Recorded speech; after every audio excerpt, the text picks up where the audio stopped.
Profesora, luterāņu mācītāja un arī Latvijas Republikas izglītības ministra Ludviga Adamoviča mūžs traģiski beidzās 58 gadu vecumā, taču salīdzinoši īsajā mūžā viņš bija paveicis tik iespaidīgu darbu, ka šonedēļ viņam veltītās starptautiskās konferences dalībnieki jautāja, kā tas vispār ir bijis iespējams. Viņš bija ļoti enerģiskais cilvēks katrā ziņā, un tajā laikā cilvēkiem bija iekšējā jūta, kas pienākumiem tärkeä. Man darīt, ko ir mans pienākums. Latvija bija neatkarība un viņiem dot, ka tēvzemei un baznīcai varētu lietot un zinātnei varētu lietot sava dzīve.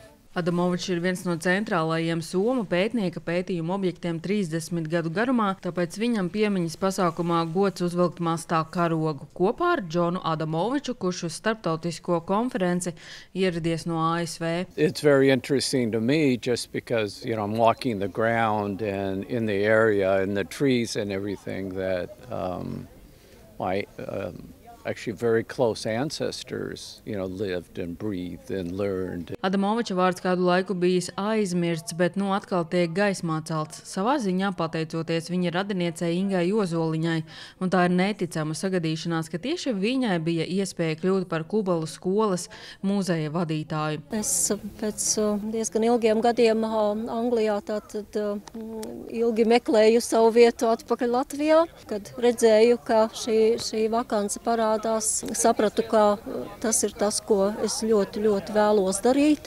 Vēl jau vairāk tāpēc, ka Adamoviču skola, kas bija Stendē arī, kur Adamoviču vairāk ģimenes locekļi ir strādājuši, tā šobrīd ir privātā īpašumā, kas vairs nav ģimenes. Daļa no šīm lietām, kas tomēr ir palikušas pie manis, es vēlos, lai tām būtu cienīga vieta.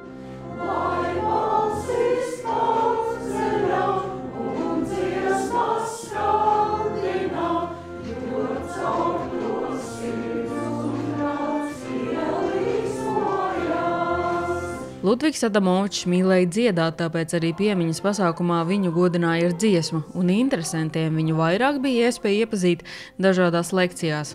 Brāļdraudzes vadītājs Adamovičs uzskata par labāko vēsturnieku. Es apbrīnoju viņa darbu, viņa oriģinālo domas svaigumu, akadēmisko precizitāti. Viņa tam rakstītājiem var pilnīgi ticēt, jo viņš ir ļoti tāds pedantisks, precīzs, akadēmiski. Tur ar tādu lielu garantiju, ka tur nav kļūdas. Konference notiek tieši Ludviga Adamoviča dzimšanas dienā, tieši vietā, kur pirms 140 gadiem viņš nācis pasaulē. Man tiešām ir svarīgi parādīt šīs ēkas nozīmību.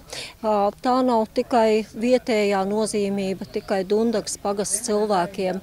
Ludvigs Adamovičs ir īpašs ar to, ka viņa vārds iespējams ir varbūt visvairāk dzirdētais, arī barons, protams, ja.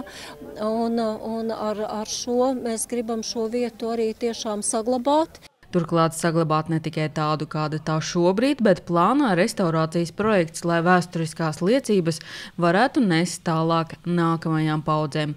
Sanita Liepiņa, Terēza Matesone, TV9 Pakalni.